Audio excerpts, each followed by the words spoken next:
അഫ്ഗാനിസ്ഥാനോടുള്ള മത്സരശേഷം നമ്മൾ ചിന്തിക്കാൻ പോകുന്നത് ഈ രോഹിത് ശർമ്മയുടെ ആ ഒരു ക്യാപ്റ്റൻസിയെ പറ്റിയിട്ടാണ്.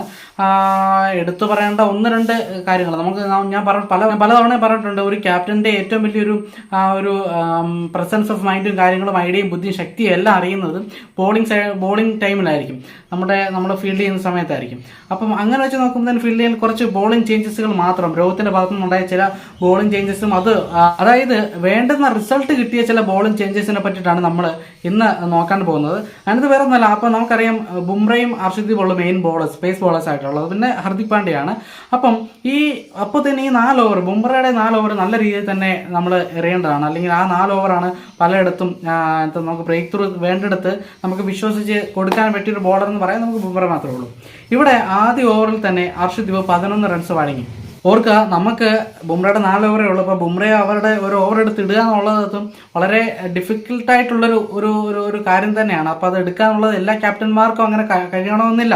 ഓക്കെ, അപ്പോൾ എനിവേ 11 റൺസ് ഹർഷദീപിനെ എടുത്തപ്പോൾ രണ്ടാമത്തെ ഓവർ രണ്ടും കളിപ്പിച്ച് രോഹിത് ശർമ്മ ബുംറയെ കൊണ്ടുവരികയാണ്.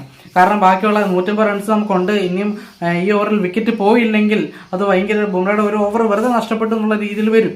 അപ്പോൾ അവിടെ ബുംറയ്ക്ക് ഓവർ കൊടുക്കുന്നു, രണ്ടാമത്തെ ഓവർ ബുംറയ്ക്ക് ഓവർ കൊടുക്കുന്നു.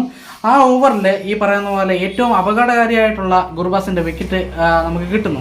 അപ്പം ഈ ഓവറിന് മുമ്പേ ഈ ബുംറയെ ഒരു ഓവർ കൊടുത്തെന്നുള്ളത് ഒരു പന്ന തീരുമാനമായിട്ട് ഒരുപക്ഷെ എല്ലാവർക്കും തോന്നിയേക്കാം. പക്ഷേ അങ്ങനെയുള്ളൊരു സിറ്റുവേഷനിൽ ഈ ഗുർബാസ് അവിടെ നിന്ന് അടിച്ച് ഫോം ആയി കഴിഞ്ഞു കഴിഞ്ഞാൽ അദ്ദേഹം നമ്മുടെ ആ ഒരു റിസൾട്ട് തന്നെ മാറ്റാൻ കെൽപ്പുള്ള ഒരു താരമാണ്.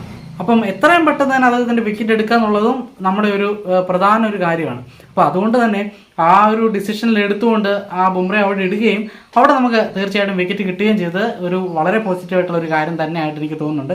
രണ്ടാമത് ഒരു കാര്യം പറയേണ്ടത് എന്താണെന്ന് വെച്ചാൽ, ഫസ്റ്റ് ഓവർ ഹർഷദീപ് എറിയുന്നു, സെക്കൻഡ് ഓവർ ബുംറ എറിയുന്നു, തേർഡ് ഓവർ വീണ്ടും ഹർഷദീപ് എറിയുന്നു, ഫോർത്ത് ഓവർ തീർച്ചയായിട്ടും ബുംറയെ കൊണ്ടുവരും എന്നാണ് നമ്മൾ പ്രതീക്ഷിക്കുന്നത്. അപ്പം അവിടെ അത് മാറ്റിയിട്ട് ബുംറയെ എറിയിക്കാണ്ട് ആ ഒരു ഒറ്റ ഓവർ കൊടുത്തിട്ട് അക്സർ പട്ടേലിന് 4ാമത്തെ ഓവർ കൊടുക്കുന്നു. ആ ഓവറിൽ അക്സർ പട്ടേലിന് നമ്മുടെ ഇബ്രാഹിമിന്റെ വിക്കറ്റ് കിട്ടുകയും ചെയ്യുന്നു. അപ്പോൾ അതും ആ ഒരു മൂവും നല്ലൊരു മൂവായിട്ട് തന്നെ തോന്നി. 4ാമത്തെ ഓവർ അക്സർ പട്ടേലിന് കൊടുത്തത്. അപ്പോൾ നമ്മൾ വിചാരിക്കുന്ന പവർ പ്ലേ 2 വിക്കറ്റായി, ഇനി 5-6 ഓവർ എന്നൊക്കെ പറയുന്നത് ഒരു പക്ഷേ ഇനിയും ഈ പറയുന്ന അക്സർ പട്ടേൽ 6ാമത്തെ ഓവർ ചെയ്യും, അതല്ലാണ്ട് 5ാമത്തെ ഓവർ ഹർദിക് പാണ്ഡ്യ എറിയും.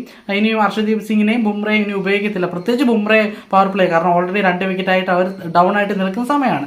അവിടെ ബുംറയെ ഉപയോഗിക്കത്തില്ല നമ്മൾ വിചാരിച്ചു. പക്ഷെ അവിടെ രോഹിത് ശർമ്മ വീണ്ടും 5ാമത്തെ ഓവർ ബുംറയ്ക്ക് കൊടുക്കുന്നു. അപ്പോൾ ഞാൻ ശരിക്കും പറഞ്ഞാൽ ഞാൻ ഞെട്ടിപ്പോയി. ഇപ്പം രോഹിത് ശർമ്മയുടെ ആ ഒരു പ്ലാൻ എങ്ങനെയാണ് വർക്കൗട്ട് ചെയ്യുന്നത്, ഇവൻ്റെ എന്തായി കാണിക്കുന്നുള്ള രീതിയിൽ ഞാൻ ഒരു ഭയങ്കര എക്സൈറ്റഡോടെ ഞാനൊന്ന് ഞെട്ടിപ്പോയി. പക്ഷേ 5ാമത്തെ ഓവറിലും ഈ പറയുന്ന ബുംറ ഈ സസായുടെ മറ്റൊരു ഓപ്പണറായിട്ടുള്ള സസായുടെ വിക്കറ്റ് നേടുന്നു. അപ്പോൾ അതും ഫലം കാണുന്നു. അപ്പോൾ അങ്ങനെയുള്ള 2-3 ചേഞ്ചസുകൾ വളരെ എടുത്തു പറയേണ്ട ഒരു കാര്യമാണ്. അങ്ങനെ പവർ പ്ലേ തന്നെ ബുംറയുടെ 2 ഓവറുകൾ അങ്ങനെ കഴിയുകയാണ്. പിന്നീട് അവസാനം വരുന്നത് നമുക്കറിയാം, അവർ ചേസിംഗ് ആണ് ചെയ്യുന്നത്. നമുക്ക് ഡെത്ത് ഓവറുകളിൽ നമുക്ക് നല്ല രീതിയിൽ എറിയണം. അതുകൊണ്ട് തന്നെ ബുംറയുടെ 2 ഓവറുകളും ഡെത്ത് ഓവറിലൊക്കെ വെച്ചിരിക്കുകയാണ്. പൊതുവെ നമ്മൾ കണ്ടുവരുന്നത് 17ാമത്തെ ഓവർ ഈ പറയുന്ന ബുംറയ്ക്ക് കൊടുക്കുന്നു, 18 ഹർഷദീപ്, 19 ബുംറ, 20 ഹർഷദീപ്, അങ്ങനെ ആയിരിക്കും പോകുന്നത്. കാരണം ഇനി 2 പേർക്കും 2 ഓവർ വീതം ബാക്കിയുണ്ട്. പക്ഷേ ഇവിടെ 17ാമത്തെ ഓവർ, അതായത് 17ാമത്തെ ഓവർ കുൽദീപിനാണ് കൊടുക്കുന്നത്. അതായത് ബുംറയെ ഒരു പടി കൂടെ മുമ്പിലോട്ട് ഇറക്കുകയാണ്. 16ാമത്തെ ഓവർ ബുംറയെ കൊണ്ട് എറിയിപ്പിക്കുന്നു.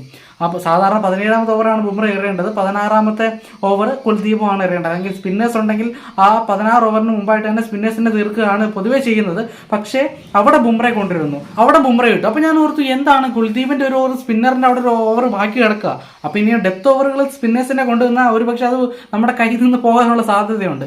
എന്നിട്ട് എന്തുകൊണ്ട് രോഹിത് ശർമ്മ അവിടെ 16ാമത്തെ ഓവർ ബുംറയ്ക്ക് കൊടുത്തിട്ട് 17ാമത്തെ ഓവർ എന്തുകൊണ്ട് കുൽദീപിന് കൊടുത്തു എന്ന് ഞാൻ ചിന്തിച്ചു. അപ്പോഴാണ് ഞാൻ മനസ്സിലാക്കിയത്, ഈ നിൽക്കുന്ന 2 പേരും ഈ പറയുന്ന പോലെ മുഹമ്മദ് നബിയും അതുപോലെ ഒമർ സായും അന്തവും നിൽക്കുന്നത്, ഈ 2 പേരും റൈറ്റ് ഹാൻഡ് ബാറ്റേഴ്സാണ്. അപ്പോൾ ഇവരുടെ ലെഗ് സൈഡ് എന്ന് പറയുന്നത് നമുക്കറിയാം, പൊതുവേ ഒരു ബാറ്ററിന്റെ ലെഗ് സൈഡ് അടിക്കുന്നതാണ് കുറച്ചുകൂടെ അവർക്ക് വശമുള്ളതും സിക്സുകളും ബൗണ്ടറികളൊക്കെ പോകാൻ സാധ്യതയുള്ളതും. അതുകൊണ്ട് തന്നെ ലെഗ് സൈഡ് ലോങ് ആയിട്ടുള്ളൊരു സൈഡിൽ വന്നപ്പോഴാണ് ശരിക്കും പറഞ്ഞു കഴിഞ്ഞാൽ ഈ 16ാമത്തെ ഓവറാണ് കുൽദീപിന് കൊടുക്കുന്നുണ്ടെങ്കിൽ ലെഗ് സൈഡ് ഭയങ്കര ഷോർട്ട് ആവും. വളരെ 54, 55, 60 പോലും ഇല്ല, കഷ്ടിച്ച് അത്രയും അടുത്താവും ബൗണ്ടറി വരുന്നത്. അപ്പം പെട്ടെന്ന് തന്നെ 6 അടിക്കാൻ കഴിയും. അത് മനസ്സിലാക്കിയ രോഹിത് ശർമ്മ 16ാമത്തെ ഓവർ ബുംറയ്ക്ക് കൊടുത്തിട്ട് 17ാമത്തെ ഓവർ, കാരണം ഇപ്പറേ എറിയാൻ വരുമ്പോഴത്തേനും ഈ ലെഗ് സൈഡ് എന്ന് പറയുന്നത് നല്ല ദൂരമാകും.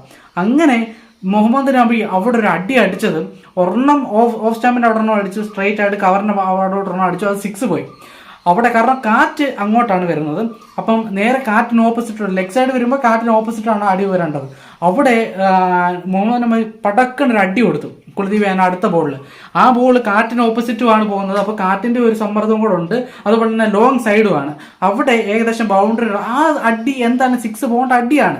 പക്ഷേ ഈ 2 പ്രതികൂല കാര്യങ്ങളുണ്ടാവും. ഒന്ന് ലോങ് സൈഡാണ്, അതുപോലെ തന്നെ കാറ്റിൻ്റെ എതിർവശവുമാണ്.